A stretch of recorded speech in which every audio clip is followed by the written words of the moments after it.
by raising local taxes to keep the schools and hospital open. The Republican Party takes us flyover voters for granted, and the Democratic Party has given up on us. It was early 2006, and Jeff Hoffman, the rural caucus chair of the Young Democrats of America, YDA, called me asking if I would be open to having a young candidate from a rural town speak at our state convention. I was the executive director of YDA and told Jeff, no way. I went on to explain that I was sure this candidate, Scott Kleeb, was actually a Republican who could not get out of his party's primary, and there was no way he was going to win anyway. Jeff insisted I take a look at his bio and resume.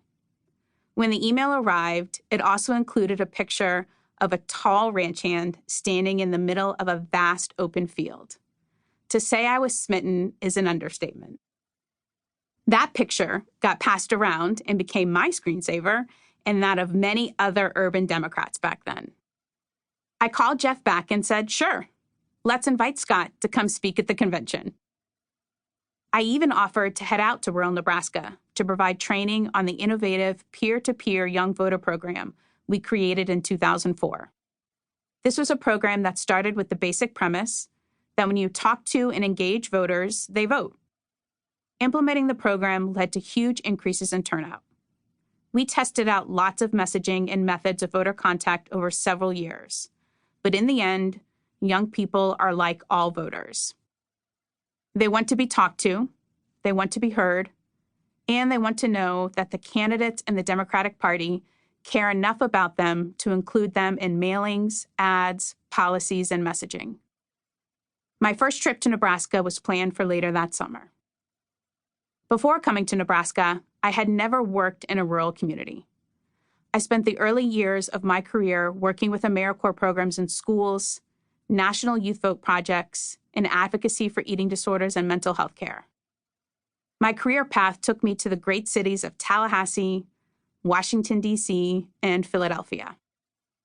When I arrived in the small rural towns that make up Greater Nebraska in June 2006, I was instantly struck by how everyone said hello, raised a finger in a silent wave when you met them on the road, not that middle finger, and communicated an overall sense of looking out for one another.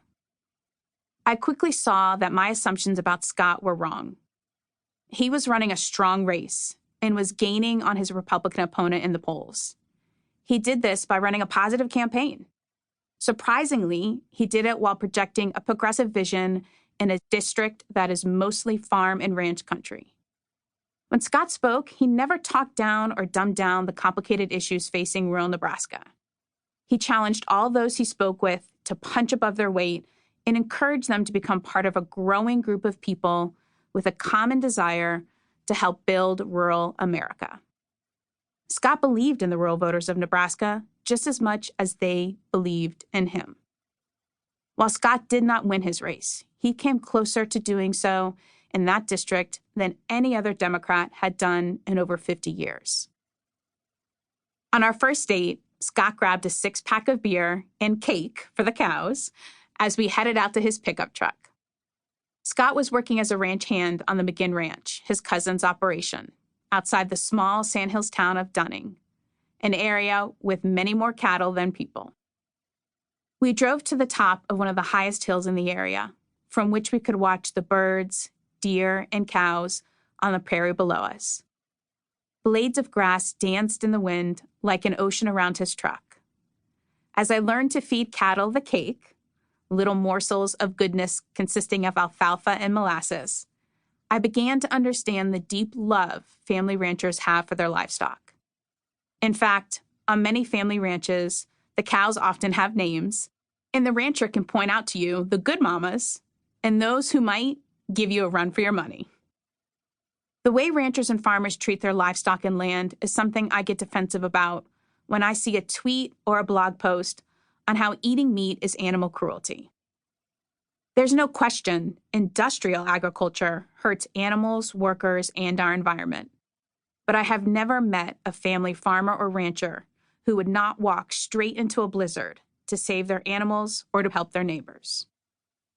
The sunset colors filled the sky, and we sat there.